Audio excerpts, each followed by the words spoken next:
Hello student, एक बार फिर आपका स्वागत है मेरे यूट्यूब चैनल स्टडी वर्ल्ड में। आज का हमारा टॉपिक है टेंसेस। आज मैं इस वीडियो में आपको टेंसेस बहुत ही डिटेल में और इजीली सिखाने वाली हूँ, तो प्लीज़ स्टूडेंट इस वीडियो को एंड तक देखिए। तो आइए स्टूडेंट स्टार्ट करते हैं टेंसेस। टेंसेस जिसको हम हिंदी में काल के नाम से जानते हैं, उसके मेनली 3 टाइप्स होते हैं। आइए देखते हैं। Present tense, past tense, future tense, ये 3 मेन टाइप के हमारे टेंसेस है जिसको हम हिंदी में कहते हैं वर्तमान काल, भूतकाल और भविष्य काल।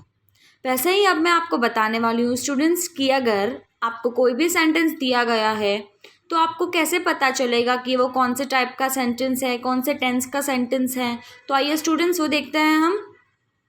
अगर आपको कोई भी सेंटेंस दिया गया है और उसमें आपको is, am, are, has, have जैसे वर्ड्स देखने मिलेंगे तो आप इजीली कह सकते हो या वो देखकर आप बता सकते हो कि वो प्रेजेंट टेंस का सेंटेंस है। वैसे ही अगर किसी पास्ट टेंस का सेंटेंस आपको दिया गया है तो आपको उसके अंदर वॉज, वेर या हैड जैसे वर्ड्स देखने मिलेंगे। वैसे ही अगर कोई फ्यूचर टेंस का सेंटेंस होगा तो आपको उसके अंदर विल या शैल जैसे वर्ड्स देखने मिलेंगे। ये तो हमने बात कर ली कि अगर आपको कोई सेंटेंस दिया गया है तो आप कैसे पहचान सकते हो टेंस। लेकिन अगर आपको सेंटेंस बनाने दिया गया है या you have to frame the sentence, तो आप कैसे यूज़ करोगे ये वर्ड्स और कहाँ यूज़ करोगे स्टूडेंट्स। तो आइए देखते हैं। यहाँ पर हमें टेबल में दिख रहा है present tense, past tense, singular, plural. यहाँ पर मैं बता दूँ स्टूडेंट, सिंगुलर मतलब होता है एक और प्लूरल मतलब होता है बहुत सारा। तो अगर आपको प्रेजेंट टेंस का सेंटेंस लिखना और सिंगुलर मतलब एक चीज़ या एक इंसान के बारे में लिखना है तो आप इज या हैज़ जैसे वर्ड्स यूज़ करेंगे। लेकिन पास्ट टेंस का सेंटेंस अगर आपको बनाना है और सिंगुलर की बात हो रही है तो आपको वॉज जैसे वर्ड्स यूज़ करने पड़ेंगे। अगर प्रेजेंट टेंस के सेंटेंस बनाना है और प्लूरल मतलब बहुत सारे चीज़ या बहुत सारे लोग के बारे में लिखना है तो आप आर या हैव जैसे वर्ड्स यूज़ करेंगे। वैसे ही अगर आपको पास्ट टेंस का सेंटेंस बनाना है और प्लूरल में बनाना है, बहुत सारे लोग के बारे में बनाना है, बहुत सारे चीज़ के बारे में बनाना है, तो आप वेयर जैसे वर्ड्स यूज़ करेंगे।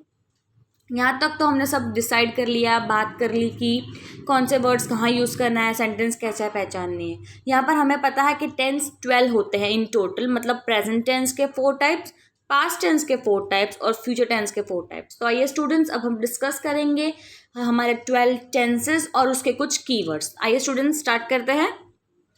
तो यहाँ पर लिखा हुआ है प्रेजेंट टेंस। प्रेजेंट टेंस के जो 4 टाइप्स है वो मैंने लिखे हुए हैं। वो है simple present tense, present continuous tense, present perfect tense, present perfect continuous tense. अभी हम देखेंगे उसे कुछ कीवर्ड्स जिसकी मदद से आप पहचान सकते हो कि वो कौन से टाइप का सेंटेंस है। सिंपल प्रेजेंट का है, प्रेजेंट कंटिन्यूअस का है, प्रेजेंट परफेक्ट का है, प्रेजेंट परफेक्ट कंटिन्यूअस का है। तो आइए स्टूडेंट्स देखते हैं। देखिए यहाँ पर मैंने एक टेबल बनाया हुआ है। प्रेजेंट टेंस, अगर सिंपल प्रेजेंट टेंस का सेंटेंस होगा तो आपको उसके अंदर एस या ई एस जैसे वर्ड्स देखने मिलेंगे। अगर प्रेजेंट कंटिन्यूअस टेंस का सेंटेंस होगा तो आपको इज, एम, आर मिलेगा इन तीनों में से एक, या तो आई और उसके साथ आई एन जी मिलेगा। प्रेजेंट परफेक्ट टेंस का सेंटेंस होगा तो आपको हैज़ या हैव दोनों में से एक मिलेगा और बीन मिलेगा साथ में।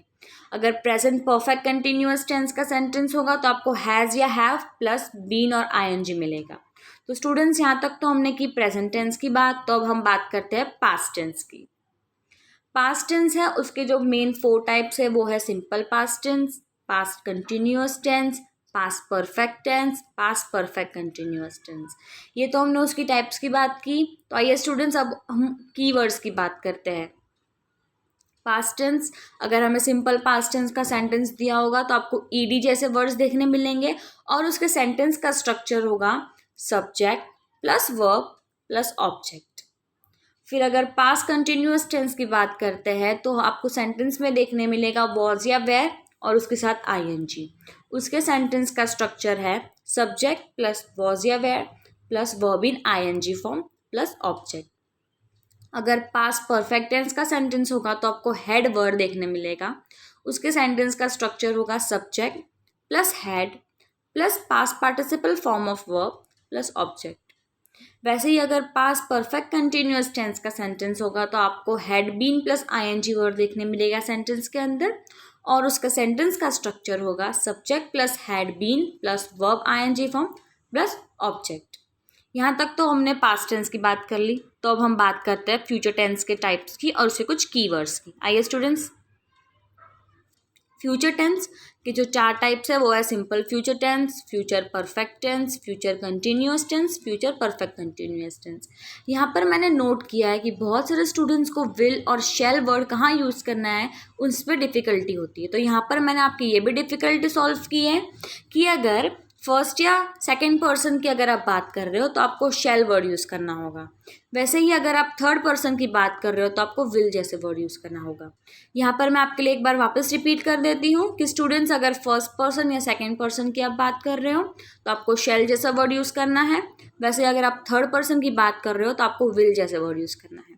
तो आइए स्टूडेंट्स, अब आगे बढ़ते हुए हम देखते हैं कि हमें कौन से कीवर्ड्स देखने मिलेंगे।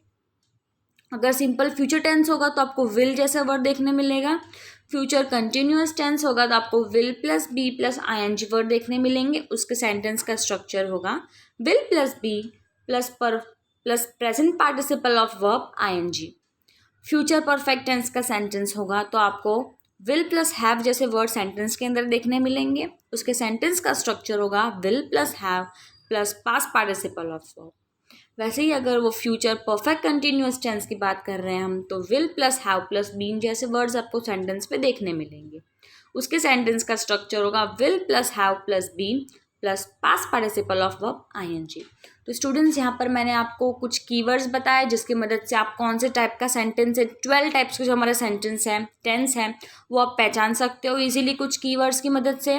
और अगर स्टूडेंट्स आपको इसमें कुछ भी डिफ़िकल्टी फेस हो रही है तो आप मुझे कमेंट करके बता सकते हैं, मैं आपकी डिफ़िकल्टी बिल्कुल सॉल्व करूँगी। So thank you.